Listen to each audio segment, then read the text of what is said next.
Eu que agradeço a participação, né? É um prazer estar aqui presente com vocês hoje. Muito obrigada, bom dia. Bom, queria começar falando contigo, né? Especificamente, a gente até trouxe esse ponto sobre a questão do IPCA 15, né? O Índice Nacional de Preços ao Consumidor Amplo. Ele acabou considerando ali uma prévia da inflação, é considerado, né, uma prévia da inflação oficial do país, e está em 0,59% no mês de maio, após ter registrado uma taxa de 1,73% em abril. Esse índice, né, que foi divulgado até ontem, ele traz ali, de certa forma, uma certa desaceleração, exatamente para esse mês. Daria aí já para a gente começar a falar, de repente, talvez, se a nossa economia já dá alguns sinais aí de fôlego, de tentar se recuperar, ou existe alguma outra explicação pontual nesse resultado para a gente entender um pouco melhor? Qual seria aí esse motivo da desaceleração? Seria também a questão da bandeira, vermelha ter sido retirada das contas de energia, ou existem outros pontos que você destacaria aí para a gente?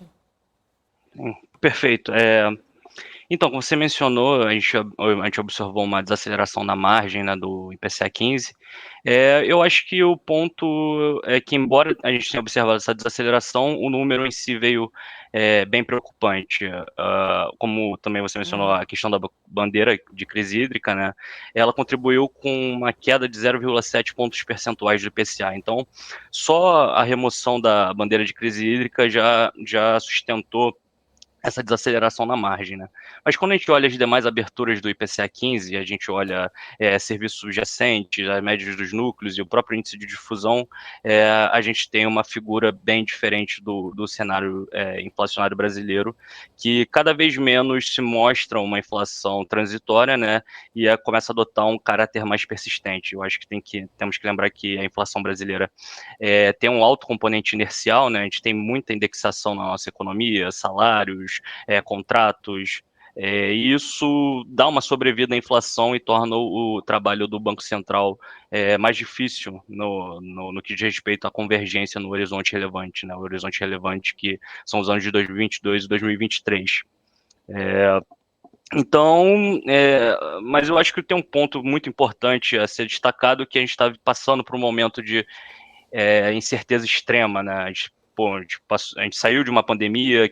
Quem conseguiria imaginar ali em 2020 que teríamos uma pandemia, né, com choques de ofertas que exacerbaram muita inflação ao longo do ano de 2021.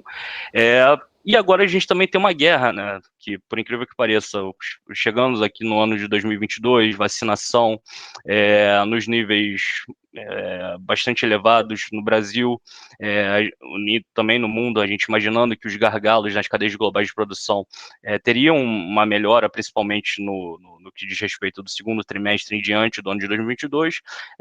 Chegamos ali no final de fevereiro, e teve a eclosão de uma guerra e também a questão da Covid-0 na China. Então, eu acho que o ambiente é de extrema incerteza, né, como um todo, não só para o Brasil, e de uma inflação elevada, que é um fenômeno global. Seria um panorama mais geral do IPCA 15, né? É, Eu queria complementar perguntando se a tendência é desacelerar ainda mais nos próximos meses, na sua opinião? então, as nossas projeções, elas apontam para uma desaceleração, principalmente a partir do mês de julho, né? Até o mês de julho a gente tem alguns itens, alguns reajustes a serem repassados que vão manter o IPCA de certa forma num platô, né? As nossas projeções indicam que o pico de fato já foi alcançado, mas a gente vai permanecer nesse patamar bastante elevado, pelo menos até julho, e a partir daí a trajetória da inflação começa a recuar, né? A gente está com uma projeção de um IPCA fechando um ano em 9,4%. Claro, essa projeção ainda desconsidera os potenciais efeitos da aprovação da PLP 1822, né, que limita o ICMS, e a gente, por conta da política monetária que está em 12,75 e nas nossas projeções deve alcançar 13,5% no final desse ano. A gente acredita que isso será suficiente para fazer a taxa de inflação recuar até 4,3% no final do ano que vem. Vale destacar que essa projeção de 4,3% está acima do centro da meta, né? E cada vez mais, diante dessas surpresas, né? Mês a mês o IPCA vem surpreendendo com uma leitura muito ruim, tanto de núcleo, de fusão e serviços subjacentes e produtos industriais. Isso acaba, mês a mês, botando um viés mais altista para a inflação, principalmente do ano que vem, né? Que esses são os componentes que têm uma maior inércia inflacionária e o Banco Central, consequentemente, tem uma maior dificuldade em fazer esses componentes arrefecerem, né?